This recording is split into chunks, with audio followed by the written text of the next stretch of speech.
Stai organizzando il tuo viaggio in Italia? Beh, allora prima di partire guarda questo video perché ti darò alcuni consigli super utili. Ciao a tutti e benvenuti a un nuovo video. Io sono Stefano e sono un insegnante di italiano per stranieri. Qui sul canale pubblichiamo video di grammatica, vocabolario e cultura italiana. E oggi parliamo di viaggi in Italia e quindi voglio darti dei consigli molto pratici per il tuo prossimo viaggio. Quindi ascolta questo video attentamente e prendi appunti. Iniziamo prima di tutto con gli spostamenti. Quando vieni in Italia puoi decidere di spostarti con i treni oppure con un'automobile. Beh, il sistema ferroviario funziona abbastanza bene in Italia, quindi io ti sconsiglio di prendere una macchina, a meno che non vuoi andare in città più piccole che non hanno una stazione. Ma se decidi di spostarti con i treni, devi assolutamente scaricare un'app che ti aiuterà tantissimo, l'app di Trenitalia. È un'app molto semplice da usare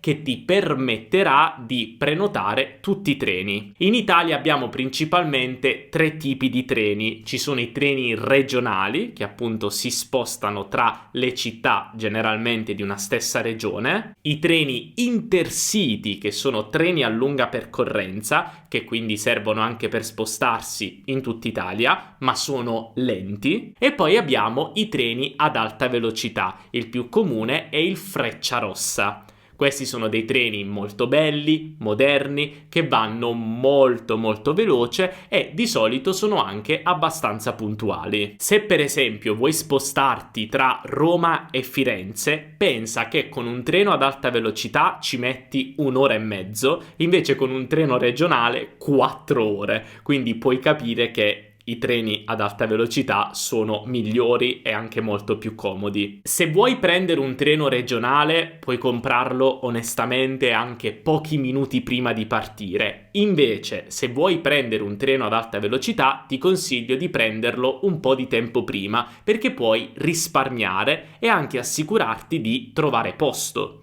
Infatti nel treno ad alta velocità ogni passeggero ha un posto assegnato. Tra l'altro nei treni ad alta velocità puoi anche scegliere tra diverse categorie di viaggio, diverse classi. C'è la classe standard, la classe premium e la classe business. Tante volte se prendi il biglietto in anticipo, la differenza tra standard e business non è così alta. E nella classe business hai una sedia bella comoda e molto grande, hai spazio per le tue gambe, ti portano l'acqua, il caffè, qualcosina da mangiare, qualche snack. Quindi io ti dico, io preferirei sempre la classe business perché ti ripeto, se la compri prima non c'è una differenza di prezzo così grande. Se vi piacerebbe avere un video solo sul sistema ferroviario in Italia, in cui vi spiego anche alcune tecniche che io uso per prendere i treni migliori, eccetera, ditemelo e posso fare un video solo su questo. Continuiamo a parlare di spostamenti e capiamo come spostarsi nelle città. Prima di tutto possiamo usare il sistema pubblico, quindi mezzi di trasporto pubblici, come per esempio la metropolitana, gli autobus, i tram. In alcune città, come per esempio Milano, funzionano molto bene. Per esempio a Roma è un po' più difficile, anche perché Roma è molto più grande, quindi spostarsi con i mezzi è un po' più difficile. Qualche settimana fa ho visto un video su TikTok molto divertente di questo turista che appena è arrivato in Europa è salito su un autobus e ha ricevuto una multa. Questo perché il turista pensava che gli autobus fossero gratis. No, tutti i mezzi di trasporto in Italia sono a pagamento. Quindi mi raccomando, se prendi un autobus fai il biglietto prima. Lo puoi fare di solito ai bar, alla stazione, anche alle edicole, che sarebbero quei piccoli chioschi che vendono i giornali. In alcune città come Milano è anche possibile usare il proprio telefono per pagare direttamente sull'autobus. Però fai il biglietto, questo è molto importante. Un altro modo per spostarsi nelle città è usare i taxi. E adesso voglio fare una differenza tra taxi e Uber in Italia. Perché Uber esiste in tutto il mondo, quindi voi turisti siete abituati a venire in Italia e dite, vabbè, usiamo Uber. Attenzione, perché Uber, purtroppo, e questa è una cosa che mi fa arrabbiare così tanto con il mio governo, è illegale in Italia. Cioè, abbiamo Uber,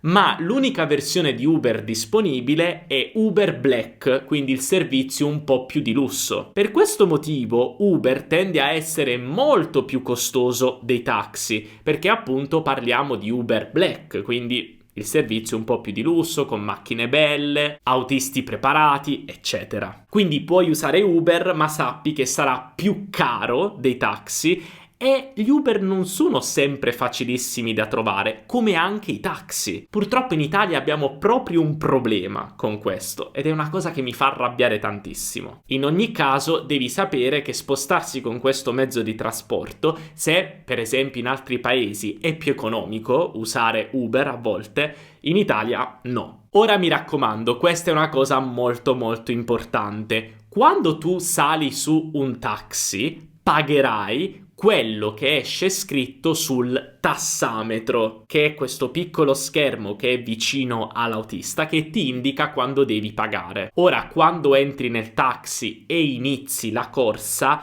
il valore del tassametro non è 0 perché c'è una tariffa di partenza che dipende se è un giorno della settimana oppure del weekend, l'ora a cui lo prendi. Quindi se entri in un taxi e vedi che il tassametro è su 8 euro, non preoccuparti, è normale. Tranne però quando prendi un taxi dall'aeroporto al centro città. In quel caso c'è una tariffa fissa, quindi puoi andare su Google e per esempio cercare taxi Roma Fiumicino, l'aeroporto, centro città. Vedrai che il costo è fisso, è sempre lo stesso.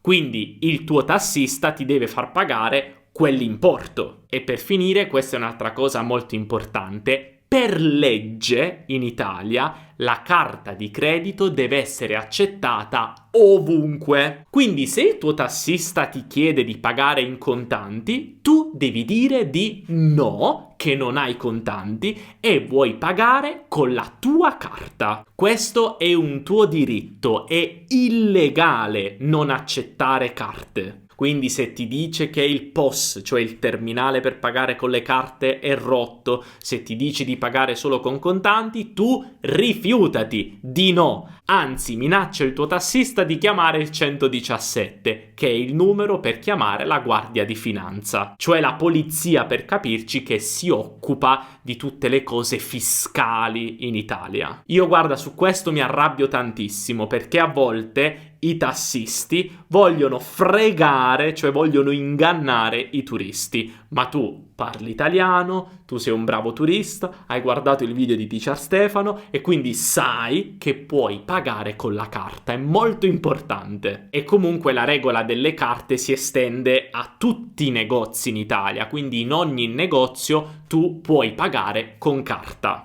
Chi ti dice che non puoi pagare con carta, solo contanti, è un truffatore, ok? Ma un altro consiglio che voglio darti, che è davvero molto importante, è migliorare il tuo italiano prima del tuo prossimo viaggio in Italia. Infatti, se migliori il tuo italiano, potrai parlare con gli italiani, potrai immergerti nella cultura locale e il tuo viaggio sarà molto più bello e piacevole. Per fare questo voglio consigliarti i nostri corsi Italiano Vero. Puoi trovare diversi corsi in base al tuo livello e scegliere quello migliore per te. Puoi dare un'occhiata a tutti i nostri corsi disponibili cliccando sul link qui sotto in descrizione o visitando il nostro sito web www.teacherstefano.com/corsi. Grazie ai nostri corsi non solo migliorerai la grammatica, il vocabolario, le tue capacità di ascolto, di lettura, ma riuscirai anche a parlare meglio perché ti sentirai più sicuro o sicura di te. Ora, un'altra piccola cosa, se decidi di noleggiare una macchina, mi raccomando, fai attenzione alle ZTL, cioè le zone a traffico limitato. Queste sono delle zone in una città in cui per entrare devi avere un permesso speciale. Se entri in una ZTL senza permesso, riceverai a casa una bella multa. molto salata, cioè una multa grande, ok? Per questo motivo fai attenzione, quando vedi ZTL, stai attento, devi essere sicuro se puoi entrare o no. Generalmente sotto il cartello della ZTL vedrai varco e poi attivo o non attivo. Se dice varco non attivo significa che puoi entrare, quindi forse è un momento della giornata, un giorno, un'ora in cui è possibile entrare anche senza permessi. Ma se vedi varco attivo, mi raccomando, non entrare se non hai permessi, altrimenti riceverai la multa.